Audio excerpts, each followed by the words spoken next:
The silk of her dress, a vibrant crimson embroidered with golden phoenixes, was the only thing of value left in Redemption Creek, Arizona territory. It was also the most useless. The fabric, meant for a wedding hall in San Francisco, was now caked with the fine red dust of the high desert, a flag of surrender in a foreign land.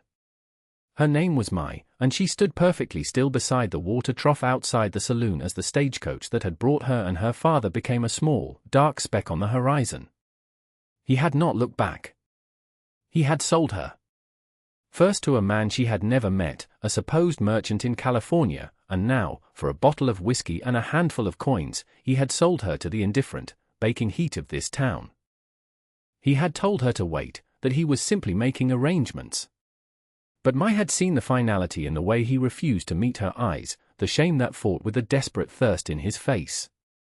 She had been waiting for 3 hours. The sun was a hammer, and the stares of the few men who passed were just as brutal. They looked at her like a curiosity, a piece of porcelain dropped in a pigsty. Arthur Vance saw her from the doorway of the freight office. He had been checking a bill of lading, the neat columns of numbers a welcome and predictable distraction from the emptiness of his clapboard house at the edge of town. He was a man who preferred the company of horses and the simple physics of leverage and weight. People were complicated. They lied, they broke, and they left. But he could not look away from the woman in the red dress. She stood with a stillness that was not passive, but deliberate. Her back was straight, her hands clasped before her, her head held high even as her world had clearly crumbled. She was a ship becalmed in a sea of dust, and Arthur felt an unwelcome tug of something he had long since buried. It was not pity. It was recognition. He knew what it was to be left with nothing but the clothes on your back and the hard edge of your own pride. He watched as 2 rough-looking prospectors ambled out of the saloon, wiping beer from their lips. They saw her, and their lazy walk turned predatory. They nudged each other, their laughter a low, ugly sound that carried on the dry air. Arthur's hand instinctively went to the worn grip of the pistol on his hip, a habit he had been trying to break for 5 years. Trouble had a way of finding him, even when he did his best to walk the other way. He saw the woman's shoulders tighten, the only sign of her fear. He let out a slow breath, cursing himself, the town, and the cruelties of the world. He pushed the office door open, the bell above it giving a sharp, angry jingle. He stepped out onto the boardwalk, his boots making a solid, measured sound that cut through the prospectors' drunken murmurs. They turned, saw him, and the smirks on their faces faltered. Arthur was not a large man, but he had a way of standing that took up more space than he should. His face was weathered, his eyes the color of a washed-out sky, and they held no warmth. They had seen him handle a dispute over a mining claim a year prior. It had not involved his gun, but it had involved a broken arm and a quiet, final statement that left no room for argument. "She with you, Vance?" one of them asked, his voice losing its swagger. Arthur didn't answer him. He walked past them and stopped in front of the woman. She looked up at him, her dark eyes wide and unreadable. She was younger than he had thought, but her gaze was ancient. He took off his hat, a gesture of respect that felt foreign and clumsy in his own hands. He said, his voice rough from disuse. He cleared his throat. "Do you have anywhere to go?" He expected tears, a torrent of a language he wouldn't understand, or maybe just silence. Instead, she met his gaze directly, and after a long moment, she gave a single, almost imperceptible shake of her head. One word, spoken in a voice as soft as the silk she wore, but as clear as glass. "No." The word hung in the air between them. The prospectors shuffled their feet, suddenly eager to be somewhere else. The sun beat down. The world had presented Arthur with a problem he had not asked for, a life adrift that had just bumped against his own. He could turn around, go back to his ledgers, and let the town swallow her whole. It would be the sensible thing to do. It was what everyone else would do. But the way she said that single word, with no plea and no artifice, struck him like a physical blow. It was a simple statement of fact, a truth laid bare at his feet. He looked at her small, calloused hands, hands that had clearly known work, and then at the vast, empty desert stretching out behind her. He put his hat back on his head, the decision settling in his chest with the weight of stone. "Now you do," he said. He did not offer his arm. He simply turned and started walking toward the territorial judge's office at the other end of the street. After a moment's hesitation, he heard the soft rustle of silk and the quiet scuff of her slippers on the dusty planks behind him. He did not look back to see if she was following. He knew she was. The marriage was a transaction, as stark and unadorned as the judge's office itself. Judge Miller was a pragmatic man who had seen every form of desperation the frontier could invent.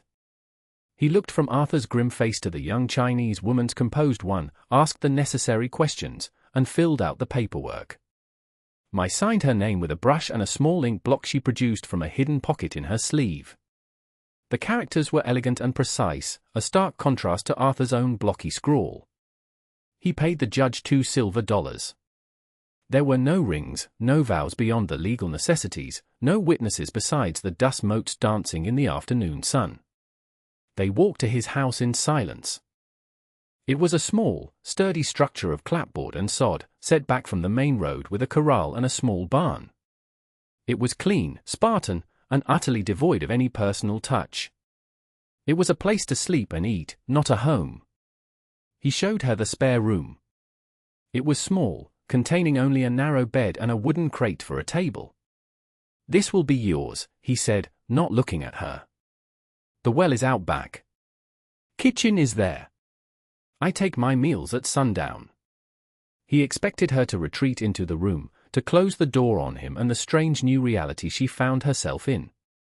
Instead, she stood in the doorway, her gaze sweeping over the main room, taking in the rifle mounted over the fireplace, the sparse furniture, the layer of dust on the mantel.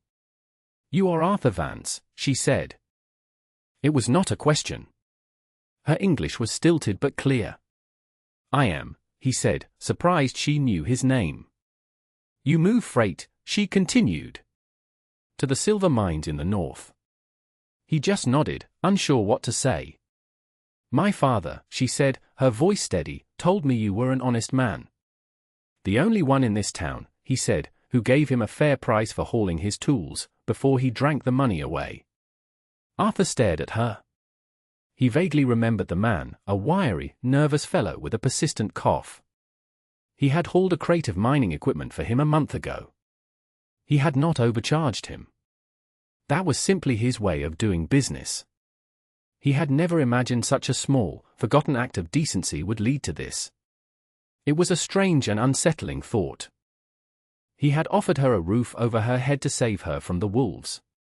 He had not offered her a life, or a partnership, or anything resembling a real marriage. It was a practical arrangement, meant to give her the protection of his name until she could find her own way. But the look in her eye suggested she understood the terms of their arrangement far better than he did. She was not just accepting his charity. She was assessing her new position, her new partner, with a clear and calculating gaze. That night, he found a pot of rice and some kind of stew with dried vegetables simmering on the stove. It was simple, but it was more flavorful than anything he had eaten in years. They ate in silence at the small kitchen table. The quiet was not awkward, but watchful. He was a man used to solitude, yet this new presence in his house did not feel like an intrusion. It felt like a question mark. The next morning, the questions began to find answers, and they were not the ones Arthur expected. The town of Redemption Creek had a rigid, unspoken social order, and Arthur had just thrown a stone into the middle of it. The first ripple came from Barton Finch. Finch owned the largest ranch in the valley, held the mortgage on the general store, and had the sheriff in his pocket. He considered Redemption Creek his personal fiefdom. He was a man who liked order, and he did not like surprises. He found Arthur by his wagon, where he was loading up barrels of salted pork for the mining camp run. "Vance," Finch said, his voice smooth and pleasant, a tone that always set Arthur's teeth on edge. Finch was impeccably dressed, his boots polished to a high shine despite the dust. "I hear congratulations are in order." "I don't know what you're talking about, Finch," Arthur said, not stopping his work.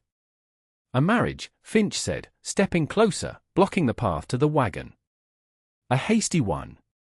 To the little stray the stage left behind." The town is buzzing. Let them buzz, Arthur said, hoisting another barrel. Finch's smile didn't waver, but his eyes went cold. This is a decent town, Vance. We have standards. People are uncomfortable. It's bad for business. It's bad for morale. My business is my own, Arthur said, finally turning to face him. And my wife is my own business. The word wife felt strange on his tongue, a coat that didn't quite fit. Is she? Finch mused, tapping a gloved finger against his chin. I wonder. An arrangement like that, it seems desperate. A man like you, with your history. People might think you're taking advantage of a helpless creature. Or they might think well, they might think all sorts of things. None of them good for your reputation. The threat was clear. Finch could ruin him. He could lean on the store to cut off Arthur's credit, persuade the mining company that his services were unreliable, that his new domestic situation was a sign of instability. You've said your piece, Finch, Arthur said, his voice low. Now get out of my way. Finch held his ground for a moment longer, his gaze flickering past Arthur toward the house. Then he gave a small, condescending laugh. Just some friendly advice, Vance. Some things are more trouble than they're worth. He turned and walked away, leaving the threat hanging in the air like dust.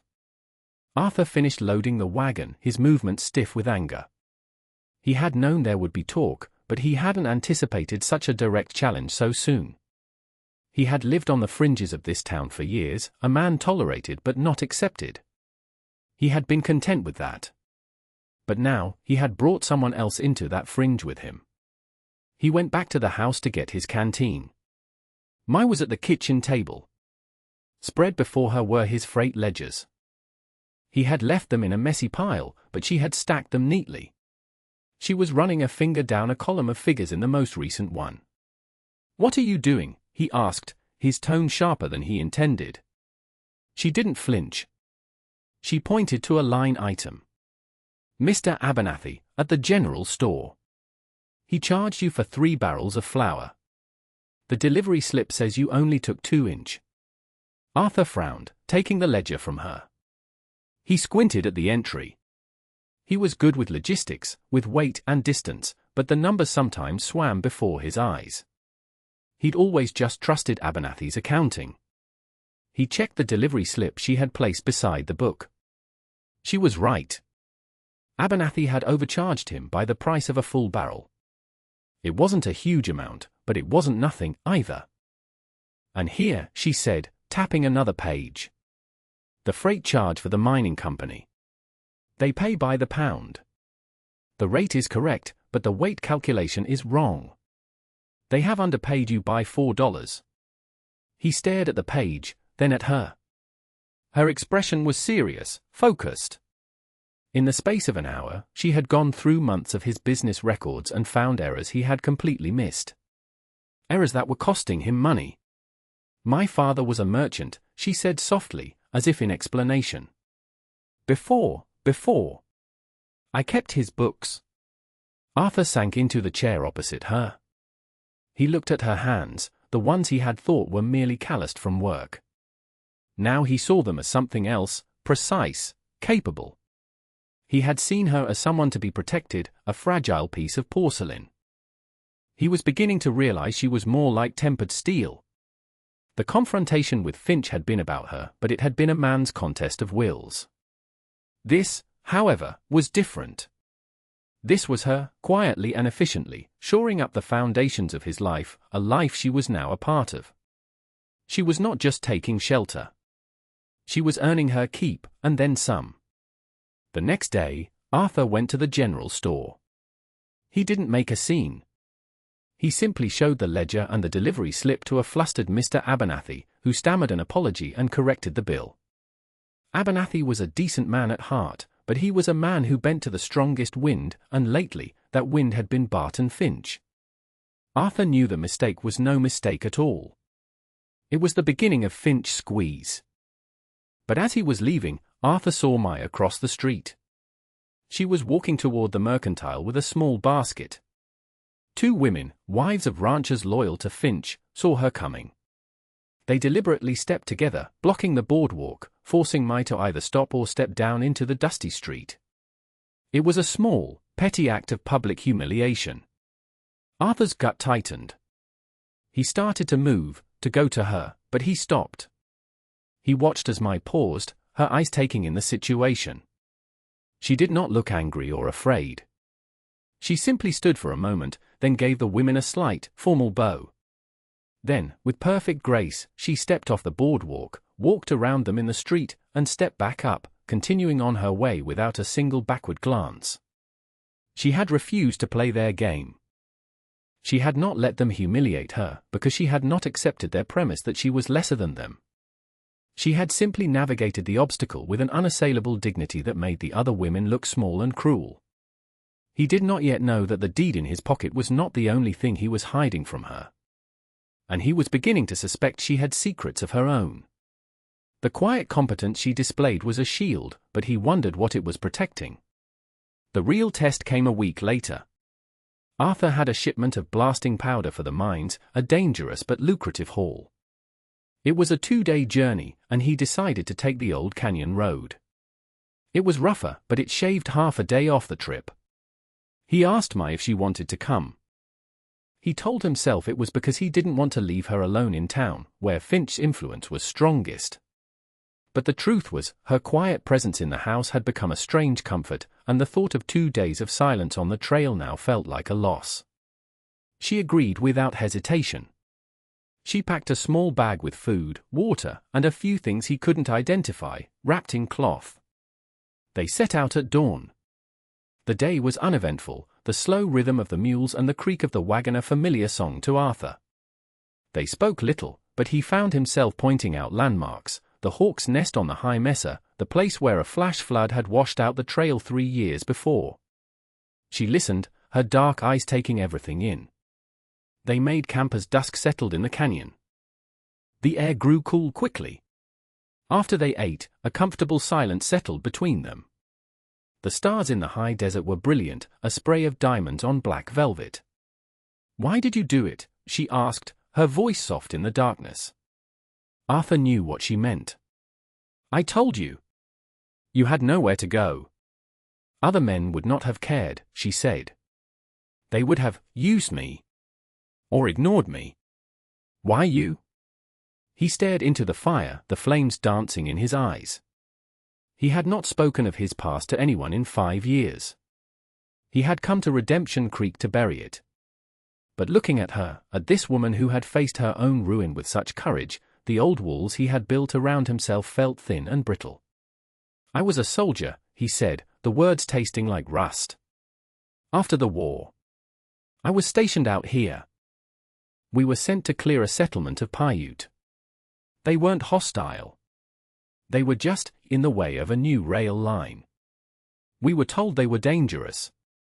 It was a lie." He paused, the memory still sharp. There was a woman. She had been left behind, her family gone. She stood there, just like you did. With nothing. "My commanding officer," he gave an order. "I refused. I was discharged. Left in the middle of nowhere with nothing but a horse and a bad name, he poked the fire with a stick, sending a shower of sparks into the night. "I know what it looks like. To be on the outside of everything. I guess I didn't want to see it happen again." He had expected her to say something, to offer some word of comfort or judgment. Instead, she was silent for a long time. When he finally looked at her, he saw that her eyes were glistening in the firelight. She reached into her bag and pulled out one of the cloth-wrapped bundles. She unfolded it carefully. Inside was a small, delicate teapot and 2 tiny cups, made of the finest porcelain.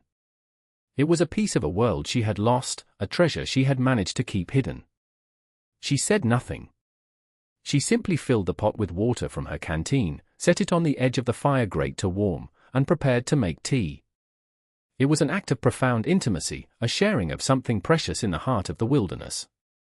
In that moment, the space between them, the space that had been filled with the formal lines of a business arrangement, began to dissolve. The next morning, the canyon road narrowed, with a sheer rock face on one side and a steep drop on the other. As they rounded a tight bend, the lead mule suddenly shied, braying in terror. Arthur pulled back hard on the reins, the wagon groaning in protest. Lying across the narrow path was a massive rattlesnake, coiled and buzzing, its head raised to strike. But behind the snake, wedged into a crevice in the rock wall, was something else. A glint of metal. It was a steel pin, deliberately placed. Arthur's blood ran cold. If the mules had panicked and bolted, the wagon, laden with blasting powder, would have gone over the edge. It wasn't an accident. It was a trap. This was Finch, escalating his war from financial pressure to outright murder. Before Arthur could even draw his pistol, Mai acted. She grabbed the heavy wool blanket from the back of the wagon seat. With a fluid motion that spoke of surprising strength, she flung it over the snake. The buzzing stopped, muffled by the thick wool. The snake, confused and blinded, began to thrash, but it was contained. The mules calmed, their eyes still wide with fear but their panic subsiding. Arthur jumped down, his heart pounding. He kicked the steel pin away and carefully guided the mules past the writhing blanket. Once they were clear, he used a long branch to flick the blanket and the angry snake over the side of the cliff. He turned to look at Mai. She was pale, but her hands were steady on the wagon seat. She had not screamed. She had not panicked. She had seen the problem and solved it, quickly and efficiently. "You're all right?" he asked, his voice hoarse. She nodded, her gaze fixed on the spot where the pin had been. "That was not for the snake," she said. "No," Arthur said grimly. "It wasn't." They drove the rest of the way in a tense silence. The beauty of the canyon now seemed menacing, every shadow a potential threat.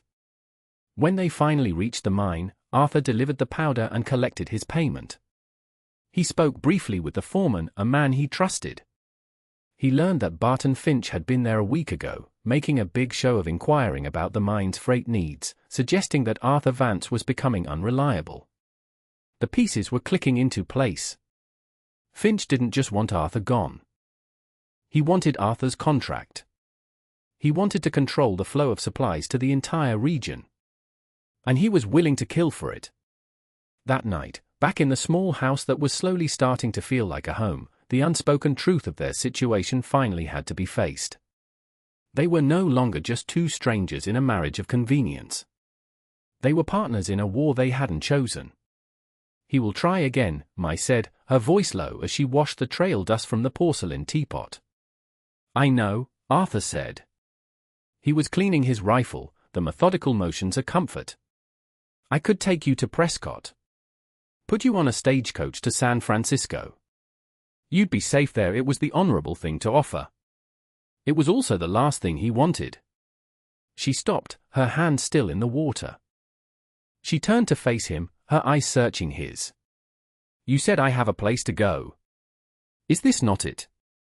"Finch won't stop until he has this land, or I'm dead," he said, the words stark and ugly. "This isn't your fight." "My father sold me for a bottle of whiskey," she said, her voice sharp with a pain she rarely showed. "A man in San Francisco bought me like a horse. Here, in this house, you have asked for nothing. You have given me a name and a roof. You have treated me like a person. So yes, Mr. Vance. It is my fight too." He looked at her, truly looked at her. He saw the woman who faced down prospectors, who found the missing dollars in his ledgers, who threw a blanket over a rattlesnake, who served tea in the middle of the desert. He had thought he was protecting her, but in 100 small ways, she had been protecting him. He walked over to the small wooden chest where he kept his important papers. He pulled out the deed to the homestead. It was a single sheet of paper, worn at the creases, but it was his whole world. It was the one thing he had earned for himself after the war, the one piece of ground that was his. He laid it on the table in front of her. "This is the deed," he said.